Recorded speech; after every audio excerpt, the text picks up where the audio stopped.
First month of the new year, it's becoming clear that the calendar isn't the only thing changing. We have a new White House, a new Congress, and plenty of new policies that are coming to light, coming as good news for many Democrats, but raising red flags for many conservatives. So here to help us break down the first 2 weeks of the Biden administration and what it could tell us about the next 4 years is Emma Meshell, the spokesperson for the pro-liberty organization, the Young Americans for Liberty. So Emma, we've seen a lot of moves actually in the first 2 weeks under the Biden administration, a lot of executive orders. So we do get a little bit of an understanding of what they are looking to do. So taken in their totality, what does it tell you about the way that the Biden administration wants to govern? Essentially, it tells us that the Biden administration wants to have big government measures and printing money take place of the free market and take place of freedom in general, which allows people to prosper through hard work and being rewarded for their hard work and their talents.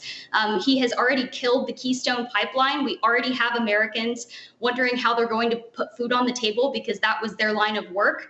And I think this really sets the tone for the Biden presidency, which is not one that's going to be moderate, but one that's going to be strong-armed by the far left wing of the Democratic Party.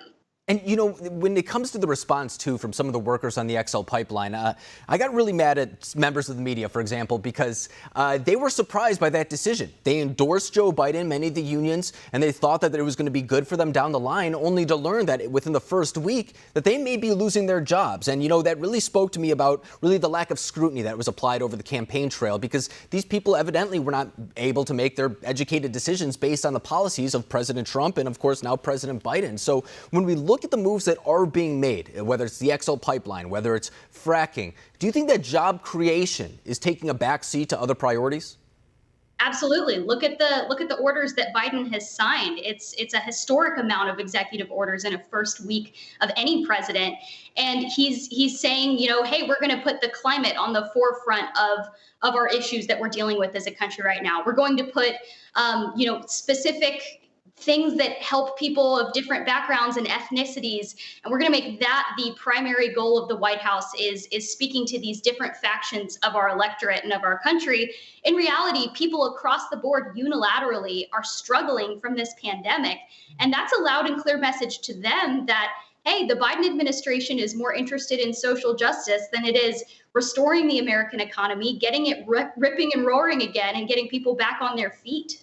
And that's exactly what we heard from domestic policy advisor Susan Rice earlier this week, too, saying that they're going to start looking at the economy through a racial equality type of lens. That's really the goal that they seek to achieve, not necessarily growth or GDP numbers or anything that is typically used in order to assess the economy. So do you think that when it comes to all this, President Biden says that he wants to do these things in a bipartisan manner. That's what he's saying about COVID relief. But even today, he kind of said, you know, even if it can't be bipartisan, we do still have the votes in the Senate. Kamala Harris could break any tie.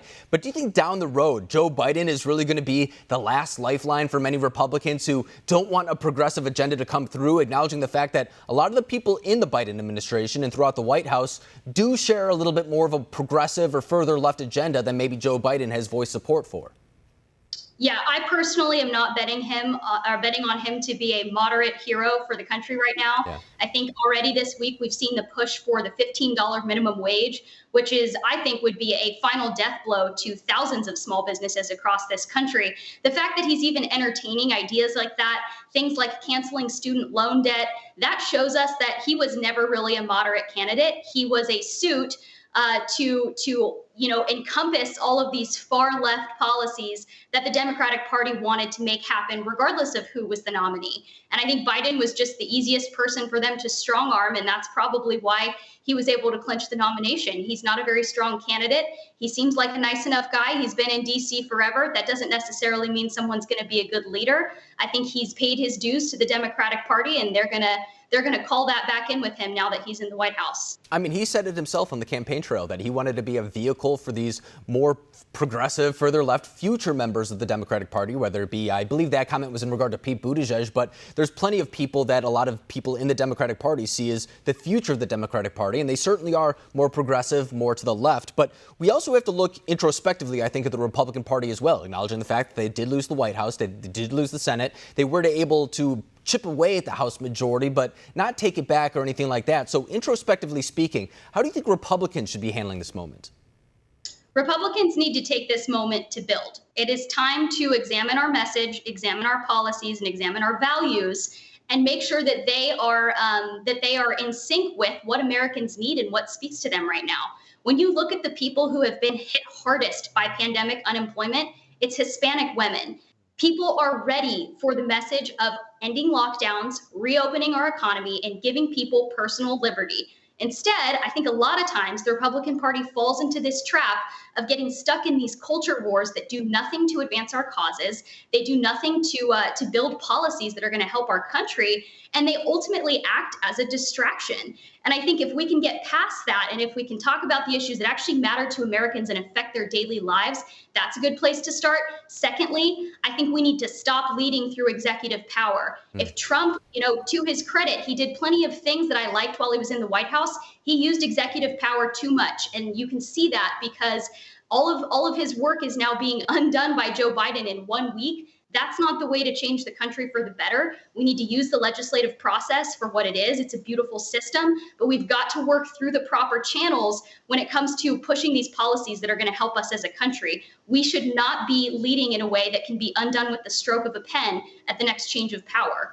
It's an excellent point, because even, for example, earlier this week when reports said that Joe Biden was considering an amnesty for 11 million people in the country, the Republican response was largely, that should go through the Senate. Or it was more of an ideological type of approach. But I think they really should have said, that will disproportionately affect minorities already in this country. The people who are already seeing their wages stagnant, that they aren't really going to do anything to help them. If you bring 11 million people back into this economy, those are the people who are going to be most affected as well. So I think that there are arguments to make from a more substantive standpoint, something that has to do more so that affects people's lives more so than the cultural issues that you were talking about, or oftentimes this libertarian ideological type of approach when it comes to governance. So when it comes to the issues, we hear Republicans right now talking about things such as tech censorship. That's one that we hear a lot.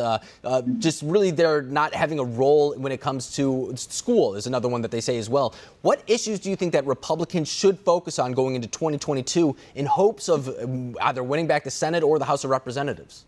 Yeah. I want to see Republicans talk about economic lockdowns. I want to see them talk about reopening schools, like you mentioned. And I want to see them talking about policies that are going to encourage growth and that attract top talent to our country and make this country a place where you can, if you have a dream and you have an idea, you can build a business that's successful. If you have a product that meets a need and meets a demand, you can be successful. I want to see a scaling back of the regulatory and red tape burden in this country that makes it so impossible to turn a profit if you're not a massive corporation. I think if you can do those three things as the Republican Party, you're going to bring in new voters and you're going to help usher in an age of economic prosperity. Once again, and just excellent points across the board, because the Biden campaign made the coronavirus response pivotal to what was going on. And I know what the Trump team was trying to do, and I think that they were better at it than maybe some other Republicans, but I don't think the lockdown message was made effectively enough. I mean, that is something that is not a Republican issue. It transcends partisan politics, but it just wasn't brought to the forefront. It wasn't something necessarily that was saying, if you do elect the Biden campaign as well as other Democrats, you won't be able to make a living. They are closing down your businesses across the country. They're not allowing your kids to go back to school. So do you think that right now, for example, there's a little bit of infighting within the Republican Party? Liz Cheney, Matt Gaetz is the most recent one. Do you think that's healthy for the party to move forward right now? Or do you think that it's a little bit misplaced, kind of falling into that culture thing that you were talking about?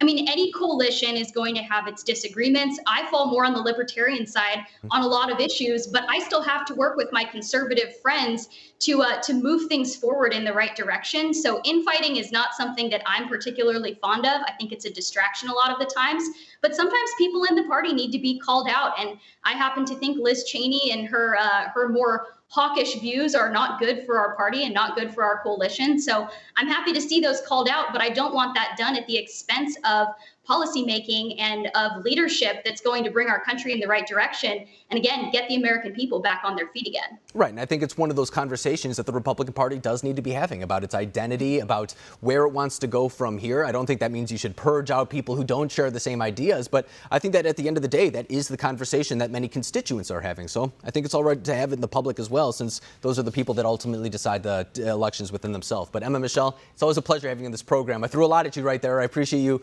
really giving your input about the Biden administration, what Republicans should do from here. Thank you. Thanks, Alex.